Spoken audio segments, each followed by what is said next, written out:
جب بندہ کسی کے ساتھ شادی کرنا چاہتا ہے یا کوئی اور کام کرنا چاہتا ہے، کوئی بھی کام، دنیاوی کام، اللہ تعالیٰ اس کام میں رکاوٹ ڈال دیتے ہیں، لیکن بندہ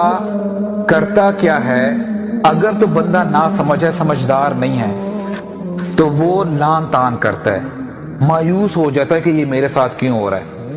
اللہ تعالیٰ فرماتے ہیں کہ اگر میں اس کے لیے رکاوٹ نہ بنتا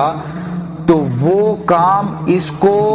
ڈی ٹریک کر دیتا، ہو سکتا ہے کہ یہ اسلام کے دائرے سے باہر ہو جاتا،